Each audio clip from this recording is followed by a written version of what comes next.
So, a couple months ago, I had a friend recommend a couple games, Outer Wilds and Shadow of the Colossus. As of the time I'm writing this, I haven't played Outer Wilds yet, but if this video gets 20 likes, I will review it. Anyways, I got Shadow of the Colossus and started playing it. I was floored by the visuals, especially having this be a 2018 remake by a smaller studio. The world looked so vibrant, but at the same time it felt so lonely. The only creature friendly to you is your horse Aggro. Sure, there's your girlfriend that you brought with you, but she's dead. The premise of this game is that you find this strangely friendly demon named Dorman and ask him to revive your dead lover. And he says that to complete the ritual, you must go out and kill all 16 Colossi. So you go out with your magic sword, hunting the big guys down and killing them. Just so you know, I will be spoiling basically the entire thing, so if you haven't played it, you should check it out and come back to avoid spoiling anything. It's only $20 on the PlayStation. Though I enjoyed the vast majority of this game, I definitely have some critiques. So let's delve into those before I praise this. The first thing that comes to mind for probably anybody who's played this is the absolutely awful controls. The jankiness of them just got on my nerves throughout the last 4 bosses. I wanted to throw the controller through the screen when, during the final boss of the game, I fell down to the very bottom and died for the 5th freaking time. That got really repetitive. You know what else was a bit repetitive? The boss fights. There are a few, like the one flying over the lake and the one guy who flies over the sand. I like the flying ones the most, okay? There were just a couple times where going over the same bridge, even with the cool graphics, got boring. And the same thing with some of the boss fights. Having to climb up a big guy or a big bull was fun the first few times, but you kept having to do the same thing over and over, and that got kind of old. I did enjoy the 2 small-scale Colossus fights for the most part. The reason it's for the most part is that if you go anywhere near a wall and get hit, you don't stand a chance. You get repeatedly rammed for what feels like 5 minutes without any way of escape. You have successfully become a punching bag. If the game let us get up like 3 seconds before we get rammed again, or just killed us faster, it would be alright. But no! So, that was a lot of negativity. Now, let's get into why this game is so popular.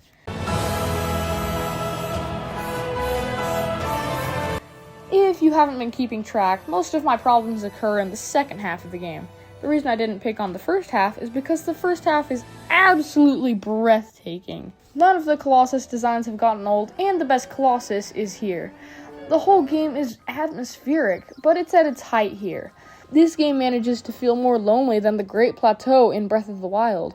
The fact that you're at the center of a valley with mountains towering up on all sides with absolutely no people, until later, is definitely a large factor in this. Oh yeah, I'm just slipping another complaint in here, but I think that the humans should have shown up in their cutscene just before the final boss fight. Otherwise, I was getting excited for something only to realize they weren't coming. I guess they couldn't code any real swordplay into the game. Okay, back to positives, because that's what this segment is supposed to be about. The graphics are spectacular, as I said before, but the best thing about this game is the ending, which, if I wasn't driven insane by the 3 boss fights before it, might have had a bigger impact on me. But I can't deny that it's an incredibly well done, sorrowful ending. So you've just killed the 300-foot-tall final boss, and are laying on the ground looking like a zombie. The people who were shown earlier are at the temple. They find that all the big boys are dead, and realize they have to get out quickly. Horny Wander comes back and tries to get his girl, but he gets shot, then stabbed. He dies, combines with a bunch of little dead guys, and turns into a big demon. He's too slow to hit anybody before they escape and seal the place, turning the well into a big poltergeist and sucking him in. The lady wakes up, and then the horsey comes over and says hi. The end. That probably sounded really stupid, but that's because I was saying it. The point is that this ending is quite impactful. It's really bleak and really good. Now, I might as well rank all the big monsters that you fight in this game, from the worst, which is the most pointless and frustrating one, to the first, which succeeds in making the scale this game strives to have without being too frustrating. I hate Argus, the 15th Colossus, so much. He drove me to the end of the wire. I wanted to throw my remote every time I fell from, anywhere. Maybe it was because the one before it was annoying too, but at least that one would actually do what you wanted it to. So basically, what you're supposed to do is go to the sides where he'll step on a platform, moving one side up and letting you climb to the next level. You have to go up, up, up until you get to these bridges that cross from one side to another. I jumped onto him, but he would just continuously shake me until I ran out of stamina. I don't get how you make a boss this annoying. Then again, this is probably just my problem because I've seen plenty of lists with him being higher. Even though he has some of the grandest skill in the game, being one of the biggest Colossi, it doesn't make up for the fact that this is the most frustrating boss I've ever fought. Congratulations, Phaedra, 4th Colossus, for being one of the fans' least favorites. You truly deserve it. This boss fight has some of the smallest skill in the game, while also being annoying. At least it doesn't make me want to burn down the house of whoever made it. Seriously, I cannot put into words how much I hate Argus. Anyways, it's just really annoying to get over to him fast enough. Since this game doesn't let you sprint, and since the controls are so janky, jumping onto this guy's dreads is incredibly difficult, even if you jump at the perfect time. Once you get on top, the boss fight's fine, but when this fight isn't frustrating, it's boring. At least it was kind of cool exploring the underground tunnels. She has a very serious problem. Hydrus, our 7th Colossus, is not very good. Yeah, water boss fights are annoying in this game, especially when the only way to go fast is on a horse, which you obviously can't ride here. You'll see this isn't a problem with one of my higher picks, but that one is just different. I honestly can't really remember much about this boss other than the fact that it was hard to get onto this guy, especially when there's electricity whirling around him. There's not really that much more to talk about here, so moving on. Bossaron, the 9th Colossus, has a decent idea behind him. Problem is, he is super slow and has endless range in his attacks. See, what you're supposed to do is lead him onto some geysers that will flip him over, and then you can go murder him. It would be fun, if not for the fact that this guy is basically a snail with delayed blast fireball. So, while you're trying to guide him over the geyser, he's shooting a bunch of bombs at you, causing you to have to move. And what happens when you move? He turns himself towards you. Then, as you go back towards where you want him to go, he turns again. And these turns aren't while he's moving. He completely stops to turn, then fires another bomb. Then the cycle continues, and it's just a pain to fight him. But you see, what makes it even worse is the fact that he has such a short time before he stands up again. And at least with this boss fight, there was a novel idea behind it. Did it work out? Not necessarily. At least this guy was big and cool. All I smell is bullshit. Alright, now we're getting into the okay boss category. Quadratus, the 2nd Colossus, is decent. Not very bad, but really basic because, well, that's kind of just what it was meant to be. It's a tutorial for 4-legged bosses in the future. For that reason, it's not going to be fantastic, but it's still fun. It works for what it is. I don't like sand. Dirge, the 10th Colossus, was pretty good. His fight takes place in an underground arena with sand everywhere that this guy can burrow through. Your job is to lead him into the pillars so that he gets dizzy for a moment, meaning you can jump on his back. It's a fairly simple fight with a good atmosphere and a decent strategy, but there's not really much to it. It's a cool burrowing guy, and that's it. First time. Valus, the very first Colossus, has very similar shortcomings to Quadratus, but here's the thing. This is your very first boss. If you weren't absolutely blown away by the size of the first monster you were supposed to fight being at least 20 times taller than you, I don't know, I'll say wow in the comments. Yeah, it's pretty basic, but the awe of taking down your first giant is one of the best memories you'll have of the game. All I smell is bullshit. Dude. Solosa, the 11th Colossus, is definitely not a favorite for some people. It's a decent boss that's fun to take down, but as I alluded to before, if you get caught in the corner by this bull, he will beat you senseless until you're dead, and you have no chance of escape. It's also small compared to everyone else, and there is not too much strategy with this one, but I thought it was a nice change of pace to have a bullfight. I also love just sitting in the water and taunting this guy since he can't swim. Frickin' loser. The arena here is cooler than most of the other boss fights, and that's nice. I like the fire that actually gets used, and the fact that it just opens up to a big clearing. It's kind of fun. It's always more of a Tabor guy. And now we enter the good category. Barba, the 6th Colossus, is just not frustrating for once. You just hide, jump on his beard, then stab the out of him. Simple as that. This arena is really cool too, being just a giant underground ruin. There's not very much for me to explain here other than a cool arena plus simple is fun and not frustrating. So, not great, but pretty good. Solobia, the 14th Colossus, is pretty cool.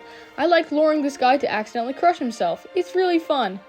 Anyways, this is a really cool concept, and while lacking the same scale and still being able to combo you to death after one hit in the wrong place is not great, this one is just really inventive. Making this strong little guard dog push things over until you can get to the right place is fun. Doing it for the 3rd time after getting obliterated on the final step was definitely not fun, but it didn't get too tiring.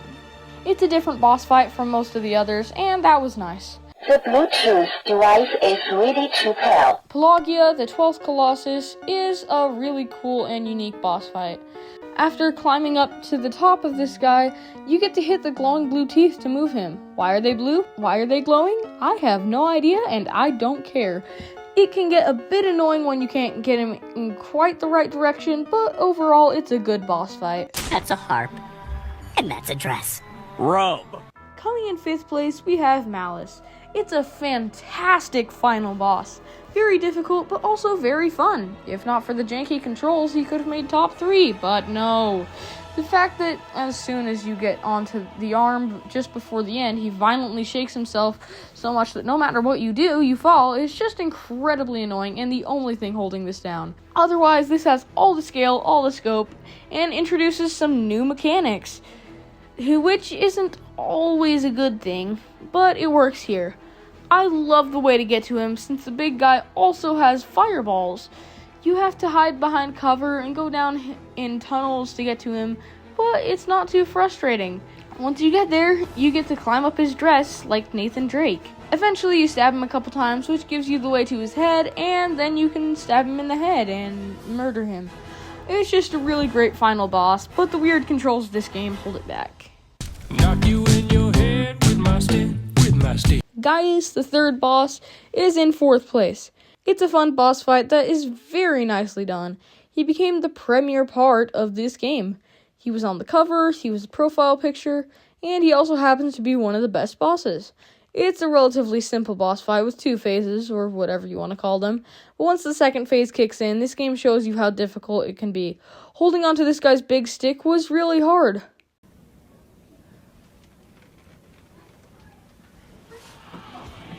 What? Oh my God! Once you've managed to climb up onto his arm, it doesn't get any less difficult. He shakes his head like he's on a runway. It's truly your first encounter with real strategy, and the arena is pretty cool too. This is the best arena in the game by a landslide. Kuromori, the 8th Colossus in the game, is so fun. I love climbing up the steps and then actually using the bow. Wait, what? That's hardly ever used throughout the game, and I really like it. I'm more of an archer than a sword fighter. Anyways, you shoot the other side of the arena, and the big guy climbs to it. After that, you can knock him down, so he's upside down, and kill him. It's just nice to use your brains and not have frustrating controls get in the way for once. Sure, the Colossus himself may not be that big, but that's where this arena comes in. It's just a narrow coliseum, and I love it. I don't like sand. 2. Phalanx, the 13th Colossus, is so Schmabulok. cool. He is the 2nd of the 2 flying bosses, and I love just riding my horse. Sure, he may burrow like Dirge, but you're not just trying to steer him into walls. When you're chasing this guy down, it's like Woody and Buzz chasing down the airplane in Toy Story 2. Yes, that is the only example I could think of. This boss is simply fueled with adrenaline, and it's so fun. The number 1 spot for the very best Colossus in Shadow of the Colossus is Avian, the 5th Colossus. Lots of Colossus there. I mean, how do you get better than this? It has such a cool arena and some of the grandest scope in the game. You're literally grabbing onto a bird while it's flying. You shoot the bow at it to get it to come to you, so that's another plus. After that, you wait for it to come and hit you, so you can grab onto its wing and climb around, stabbing it to death. It captures the same feel as riding dragons in How to Train Your Dragon. It's just completely incredible. Nothing compares to the adrenaline of this fight. Overall, this game is really good, despite some of its shortcomings. I wouldn't put it up as one of the best games of all time, but it is really something special. There's this incredible feel of awe that you can't shake, at least throughout the first half of the game. The sorrowful ending is incredible, and there's nothing that can tarnish that, except for maybe an hour of raging at Argus in the same session as watching it, but I wasn't going to let that get in the way of me enjoying it. 8 out of 10. Thanks for watching.